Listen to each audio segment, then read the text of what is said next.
All right. So I asked if you guys have read some of the books. It looks like some of us have. Molly has not. Did Logan say he hasn't? Logan hasn't. I've read this book, and then I've read one more other book of Jeff Kenny's. But if you're after we finish this book, if it's something that you really like, I have a ton of his books in my classroom, and I'm looking on getting some more. So if you do like this book, you can always try, or you can always come to my room, and I can get you another one. So today we are going to start reading. This is already starting to record, so it is going to be posted in case something happens, you get kicked off or something like that. So this is the long haul. In case you didn't know, it is 5.4 level, book level. And it is worth 3 points. So at the end of this book, all of you will take the AR test. And yeah, so I'm just going to read the back to us real quick so we get a little heads up on what's happening. So a family road trip is supposed to be a lot of fun. Have any of you guys ever been on a family road trip? Type it in my chat. Yes or no? Have you been on a family road trip?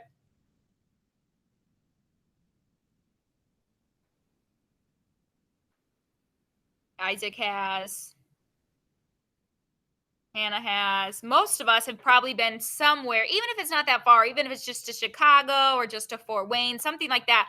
Most of us have gone on some type of family road trip.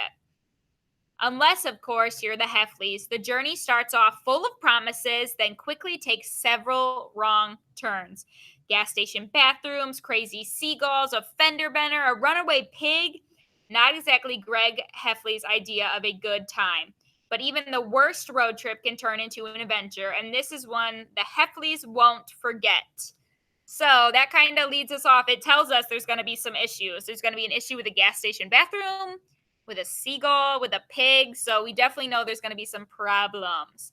So I'm going to start us off on reading. I need you on page, I don't know, but it says June. We're starting in June. Friday. If there's one thing I've learned from my years of being a kid, it's that you have zero control over your own life. Do any of you feel like that being a kid? Well, not that you guys are like infants or anything, but you guys are only in fifth grade. Do you ever feel like you don't have control over your own life? Tell me in the chat. Or do you feel like you're the boss of everything? Tell me, how do you feel? You feel like you sometimes don't have control? Because think, if mom says we're going to the grocery store, sometimes you just have to go whether you want to or not, or dad says it's time to do homework. Guess what? It's time to do it. So I know sometimes as a kid, you kind of just have to do what you're told or what all is happening. Ever since school let out, I haven't had anything I needed to do or anywhere I've needed to be.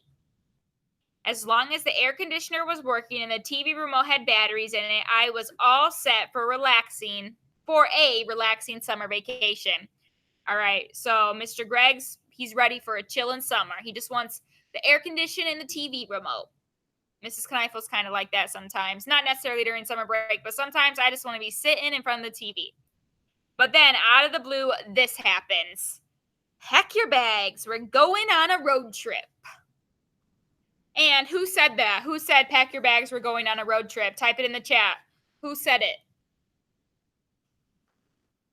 It's important to read all the speech bubbles in Diary of a Wimpy Kid books. Yep, I see right answers. His mom was the one that said it. Perfect. Turn the page. This isn't the first time mom has sprung a trip on us without any warning. Last year, on the first day of summer, she said we were going upstate for a few days to visit Aunt Loretta at the nursing home. It wasn't exactly my idea of a fun way to kick off summer. One time when we visited Aunt Loretta, her roommate grabbed me and wouldn't let me go until a staffer gave her a chocolate chip muffin. But mom was just bluffing about going to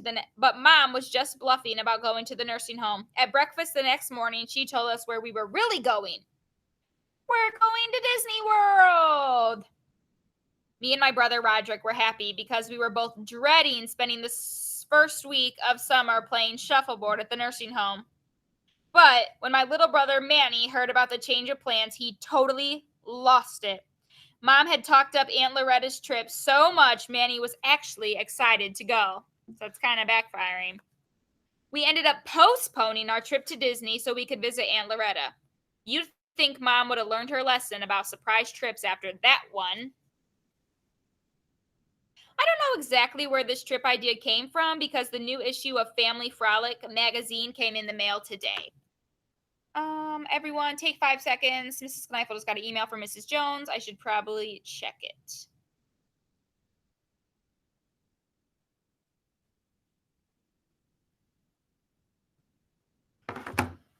Um, Everyone, take 5 seconds. Let me invite someone that apparently was not invited.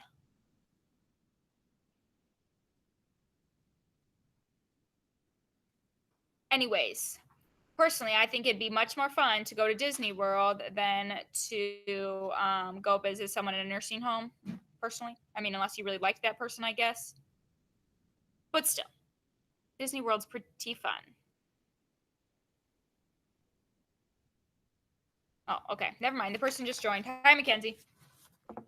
Anyways, I know exactly where this road trip idea came from because the new issue of Family Frolic magazine came in the mail today.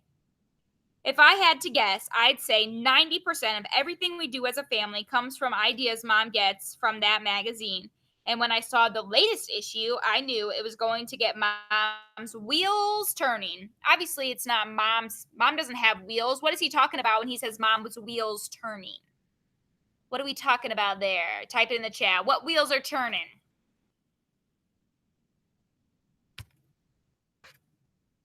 Her mind. Good job, Molly. Yep. Good job, Zach. Like her brain. Yep. All right, here's a picture, right, of the Family Frolic magazine he's talking about. And it says, Adventure awaits the ultimate road trip. I flipped through Family Frolic a few times, and I have to admit, the pictures always make everything look like a lot of fun. Our perfect family barbecue. Summer's here, and it's time to break out the grill and fill coolers with drinks. What a better way to celebrate sunshine than a good old-fashioned barbecue. Follow our tips for a day you and your family won't soon forget. Turn the page. But there must be something wrong with our family because we never measure up to the ones they show in the magazine. I guess mom's not giving up though. She said this road trip is going to be awesome and that spending a lot of time together in the car will be a bonding experience for the whole family.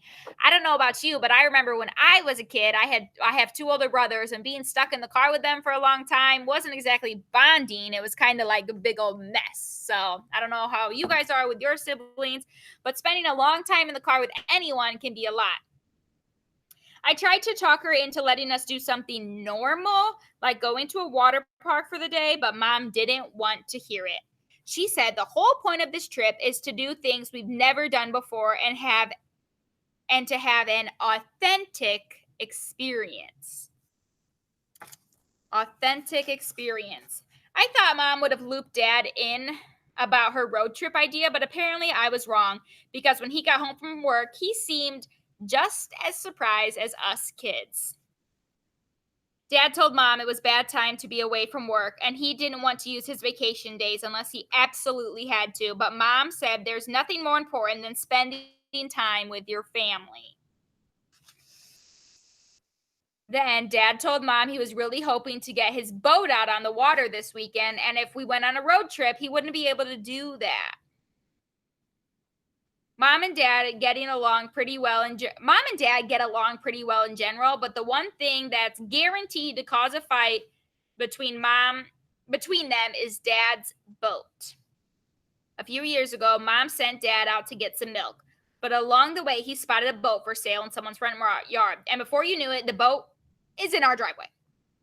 Mom was mad that dad didn't check with her first because having a boat is a ton of work. But dad said it was always his dream to own a boat and that we could spend every weekend out on the water as a family. So dad got to keep the boat and he seemed really happy, but things went downhill fast. A few days later, some people from the homeowners association knocked on our door. They said there were rules in our neighborhood against having a boat parked in front of your house and told dad he had to move it to the back. The boat sat in the backyard for the whole summer because dad was too busy and didn't have time to use it. Then in the fall, one of dad's co-workers told them we had to winterize the boat to protect it from cold weather. Dad found out it would cost more to winterize the boat than it cost him to buy it. So he decided he'd take his chances. And sure enough, 2 weeks later, when the temperature dropped below freezing, a big crack appeared in the hull. So the hull is like the front of the boat. When it started to snow, Dad rolled the boat under the back deck and it sat there all winter. In the spring, Mom started using it to store all sorts of junk from the house. The next summer, Dad decided he was going to fix the boat. Okay. So I think one thing important to remember in Diary of a Wimpy Kid books, especially if you've never read it before, sometimes when we're talking about one thing, it hops to a story about something else. So it's really important that you pay attention to what's happening. Because remember, all we're talking about was a road trip so far, and now we're talking about the family's boat and how they got a boat. Mom didn't want a boat, but then Dad kept the boat. And then the boat broke, and now Dad wants to get the boat back out, but it's full of stuff. So you can see them like struggling to get the stuff out of the boat. So it's super important to follow along in these books. But when he pulled it out from under the deck, he discovered a family of raccoons living in our old washing machine. Dad called an exterminator to get rid of the raccoons, but he heard how much that was going to cost. He decided to take care of it himself. I can tell you, exterminators are very expensive. They're the people that get rid of like mice or like termites, bugs, things like that. Like it's their job to come to houses and businesses and check for bugs and animals and stuff. And sometimes you just call them if you need them in general. But then Manny heard about the baby raccoons living in the washing machine and Mom had to step in. The boat's been sitting there ever since. I haven't heard any scurrying sounds coming from under the deck for a while, so I'm guessing the raccoons moved out. Today, Mom told Dad he had the whole rest of the summer to get his boat out on the water, and he pretty much gave up after that. Mom said we were going to leave first thing in the morning, so we needed to start packing for the trip. She told everyone to bring the bare essentials so we could fit everything in the minivan. What does bare essentials mean? Can anyone explain that in my chat? If I say bring your bare essentials on the trip, what does that mean? Explain it in my chat. In the chat, Zach. Bare essentials. Anyone know how to explain that? If not, it's okay. That's why we're here.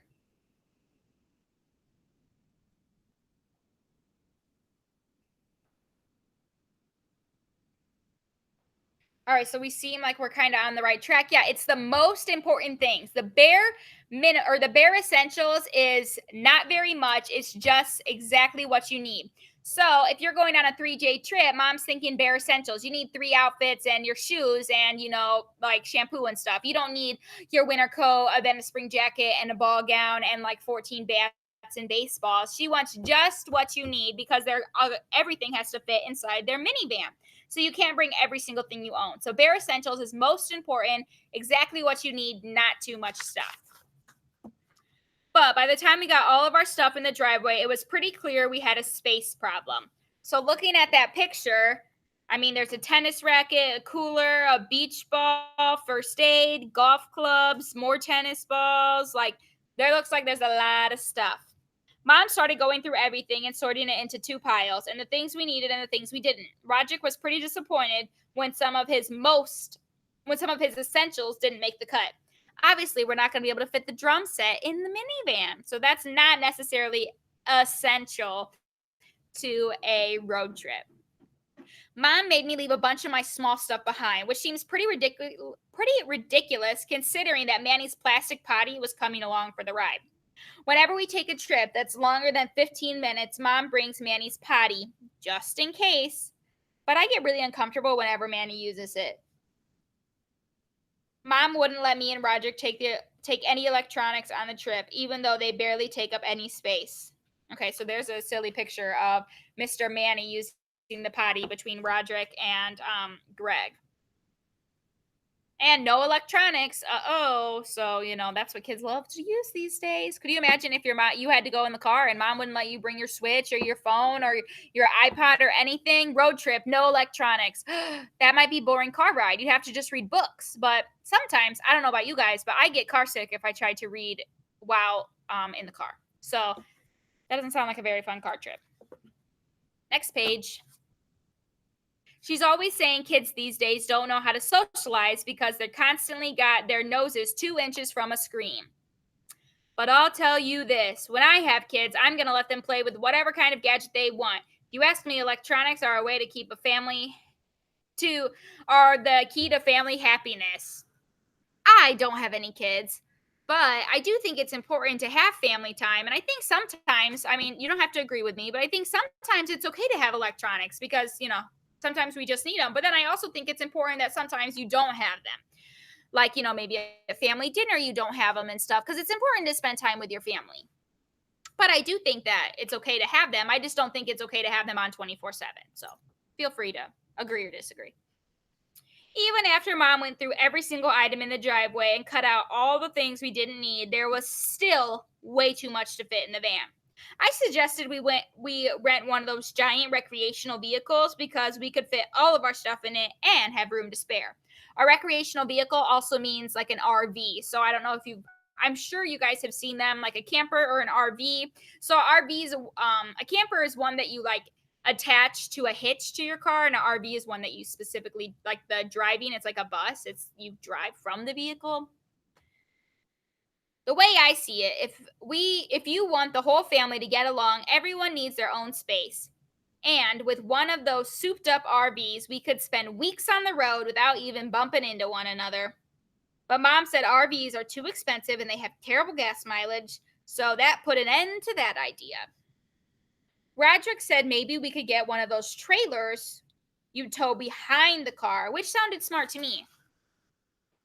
But it was pretty clear Roderick was imagining the trailer as some sort of mini apartment for himself, so that wasn't going to fly either. Then Dag rang in with his own idea. He said we could solve the whole space issue by just putting the stuff that didn't fit in the van into the boat, which we could tow behind us. I think mom realized that wasn't really another option, so she caved in. But getting the boat into the driveway was easier said than done. I'm sure we've all had an idea where you're like, oh, yeah, let's just do that. Then it ends up being a ton of work, even though you didn't necessarily want it to be a ton of work. Not only did we have to take all the junk out of the boat, but it turned out there was a tree growing through the bottom. It took 3 hours to get the boat out from under the deck. And let me just say, mom did not exactly go out of her way to help.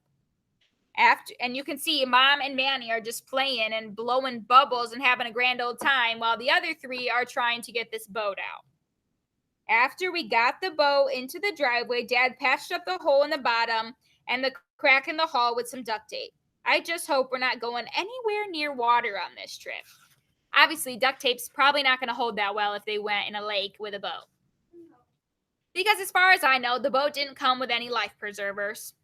All right, now we are on Saturday. So Friday's over, we are moving to Saturday. Even with the added space we got from the boat, the minivan was still pretty full. I snuck my pillow on board at the last second because I decided I was entitled to at least one luxury item. Does anyone know what, like, how you would just describe a luxury item? Luxury, luxury item. What does that kind of mean?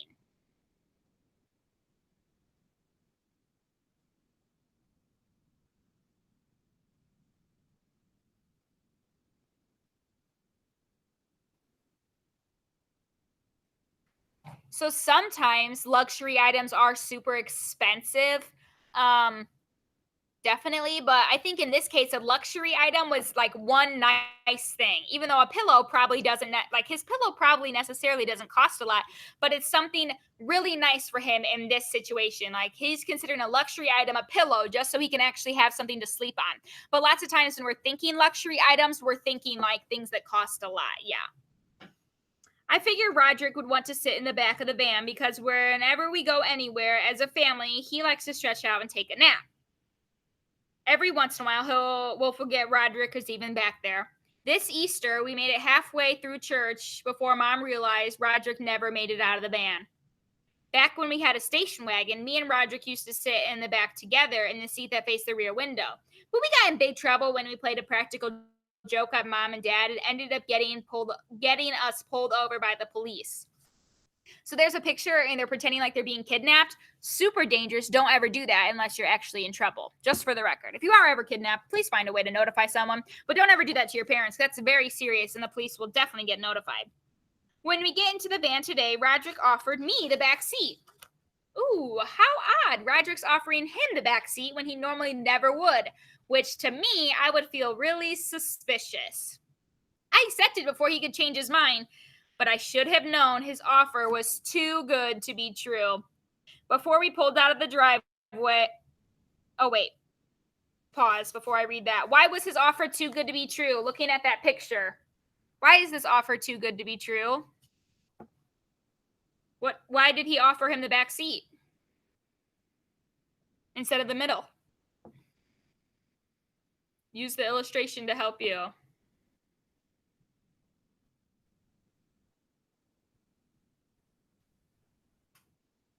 Yeah, he has to sit with all this stuff. There's no room to stretch out at all. It's just full of stuff. His brother looks like he's way more comfortable in the middle seat than he would have been in the back. So he got stuck in the back with all that stuff.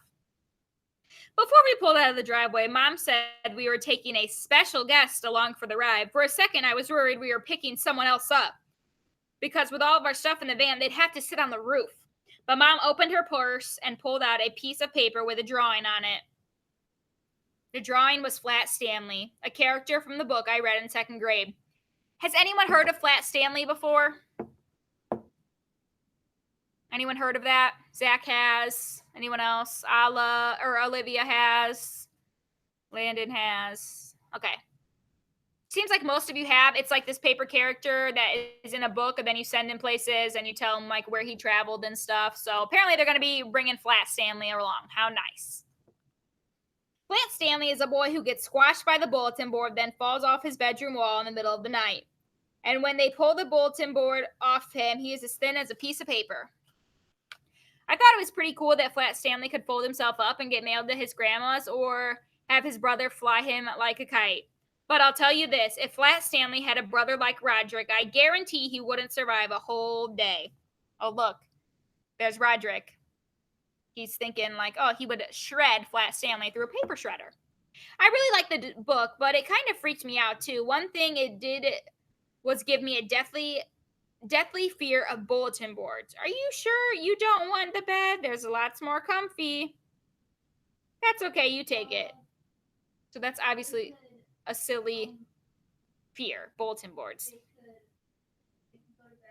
In second grade, everyone in my class had to color in a cutout of Flat Stanley and mail him to a friend or a relative who lived far away. Then that person was supposed to take a picture of Flat Stanley in front of something interesting and mail him back with the photo.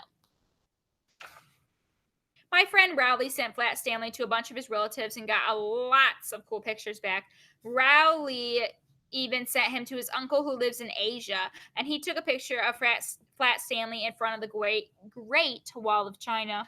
Well, the first person Mom sent my Flat Stanley to was her cousin Stacy, who lives in Seattle, but she probably wasn't the best choice. Stacy is one of those people who hoard all sorts of stuff like newspapers and magazines, so Mom should have known that once her cousin got her hands on Flat Stanley, he wasn't coming back.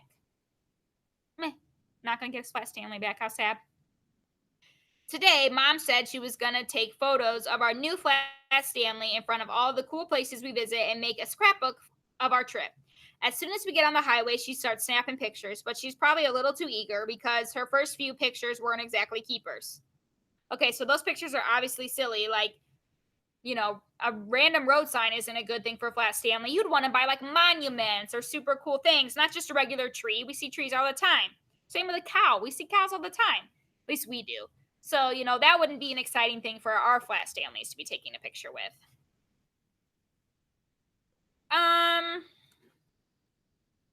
All right, we are going to stop there today, but everyone stay on, please. Mrs. Kneippel forgot her watch today, and I'm real sad. Okay, so we got through 28 pages today. I'm not 100% sure what we're going to do. I think tomorrow we are going to read a little bit more. Then I will have some questions for you over the first like Friday and Saturday. So we are going to have a live meet tomorrow. It just probably won't be the whole time. Then you're going to have some questions that you have to read or have to answer for me, okay? But this was our first official read 28 pages. So tomorrow we will be having another live meet. This will be posted on Reading RTI. So in case you need to rewatch it or something, that's fine. I would rather you not read ahead, just for the record, but if you choose to read ahead or you've already read part of this book or have read this book, make sure you're not spoiling anything for anyone else because that's not fair to everyone else that hasn't read it. Just my little disclaimer. So I hope you guys like the book so far. I think it'll be a really good read. Like I said, we will have a live meet tomorrow. Then you'll probably have some small amount of work. Everyone has finished our read works except for one person, and I don't think that person's live with us right now. So you can go back on ReadWorks and see what your score was. Shout out to Gage and Avery and Zachary for getting 100% on your ReadWorks. Good job, you three. Everyone else, make sure you check out your ReadWorks and see how you did. We'll do a ReadWorks about every week, but I am going to stop recording and sign off. You guys should be now checking what score you got on your ReadWorks and see which ones are the right answers. I want you to check that over to make sure you know why you got things wrong. I left some comments on the short answer one, so that is what you are doing until your next class starts. Thanks, guys. This will be posted on Reading RTI. See you tomorrow.